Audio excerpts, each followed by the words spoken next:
तृतीय वर्ष कला हिंदी साहित्य के समस्त छात्र छात्राओं को आज हम परीक्षा की दृष्टि से किसी भी गद्यांश की व्याख्या कैसे की जाए यह बताने जा रहे हैं। विश्वविद्यालय परीक्षाओं में व्याख्या के अधिक अंक रहते हैं।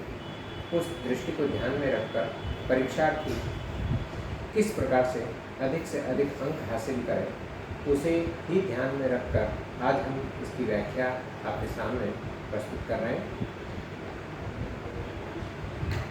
प्रथम अध्याय का प्रथम अनुच्छेद व्याख्या के लिए लिया गया है। सबसे पहले व्याख्या लिखने के समय इस बात का ध्यान रखा जाए कि हम गद्यांश के प्रथम दो शब्द और अंतिम दो शब्द लिखकर बीच में डॉट डॉट का निशान लगाते हुए इसे अवतरण चिन्ह में बंद करें। उसके बाद उसे तीन भागों में उसकी व्याख्या होगी: प्रसंग, व्याख्या और विशेष। क्योंकि अंकों का निर्धारण भी इसी हिसाब से होगा, क्योंकि अधिक अंक प्राप्त करना है तो हमें इन सभी बातों को ध्यान में रखना होगा। प्रथम अनुच्छेद में क्या बात कही गई है, तो प्रसंग में हम क्या लिखेंगे। सबसे पहले हम प्रसंग लिखते समय इस बात को ध्यान रखेंगे कि उपर्युक्त गद्यावतरण हमारी पाठ्य पुस्तक निबंध चयनिका के प्रथम अध्याय साहित्य जन समूह के हृदय का विकास से उद्धृत है। इसके निबंधकार श्री बालकृष्ण भट्ट हैं। इस निबंध में लेखक ने साहित्य में जनता के हृदय की बात को उद्घाटित करने का प्रयास किया है। यथा व्याख्या: प्रत्येक देश का साहित्य वहाँ के निवासियों या मनुष्यों के हृदय का आदर्श रूप होता है। वहाँ के उन समग्र भावों को निहित करते हुए परिपूर्णता से अपने भावों को प्रतिरूपित करने का प्रयास किया है। लेखक ने साहित्य में जनता की भावनाओं को उसके अनुरूप रूपायित करने का प्रयास किया है। जहाँ तक हृदय का प्रश्न है, हृदय के उन सभी भावों को, मनुष्य के मन के उन विचारों को समाहित किया है।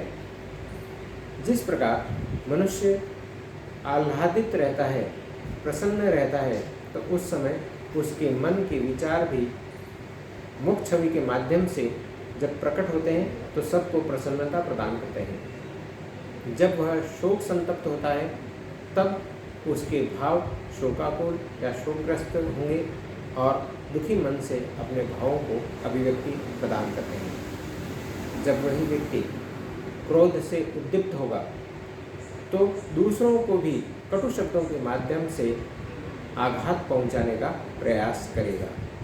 ठीक इसी प्रकार से जब चिंतातुर है, दो चित्ता रहता है, तो उसके भाव भी ग्लानि और शोक से संतप्त होंगे। वह किसी भी प्रकार से अपनी ध्वनि को निकालते समय प्रसन्नता व्यक्त नहीं कर सकता, अर्थात उसके भाव बेसुरी ढोल की तरह, कुटही ढोल की तरह होंगे। उसमें किसी भी प्रकार से लय या ताल नहीं होगा। प्रायः यह देखा जाता है कि जब कोई व्यक्ति आनंदातिरेक रहेगा तो उसके भाव बहुत ही उल्लसित होते हुए अपने विचारों को अभिव्यक्ति प्रदान करेंगे। जिस प्रकार से कोयल अपनी मीठी वाणी के माध्यम से दूसरों को आह्लादित करती है, प्रसन्न करती है, ठीक उसी प्रकार से जब वे सभी प्रेमोच्छ्वास के माध्यम से आनंद मग्न रहेंगे तो दूसरों को भी आह्लादित करते हुए अपने शब्दों को अभिव्यक्ति प्रदान करेंगे। यदि वह व्यक्ति अत्यधिक आवेशपूर्ण है, वीरतापूर्ण कोई कार्य कर चुका है, तो उसके भाव भी उसी के अनुरूप होंगे। दूसरों के मन में आवेश, ओज एवं जोश की भावना भरने के लिए तत्पर रहेंगे। यह एक प्राकृतिक अनुलंघनीय नियम है जिसके माध्यम से मनुष्य के इन सभी भावों को अभिव्यक्ति के समय अपने कार्य को परिपूर्णता प्रदान करते हैं। ऐसी स्थिति में यह कह सकते हैं कि साहित्य जनता के इन भावों को प्रतिरूपित करने के लिए, उद्घाटित करने के लिए एक चित्रपट का कार्य करता है। अब इसमें विशेष की बात कही जाए, संपूर्ण गद्यांश में लेखक ने साहित्य में जनता की हृदय की बात को उद्घाटित करने का प्रयास किया है। मनुष्य के मन की अलग अलग भावधाराएं अपने अपने रूप में विकसित होती हैं। साहित्य में ये सभी भावधाराएं अपने रूप में विकसित होने के कारण एक चित्रपट की भांति सामने दिखाई देती है। धन्यवाद।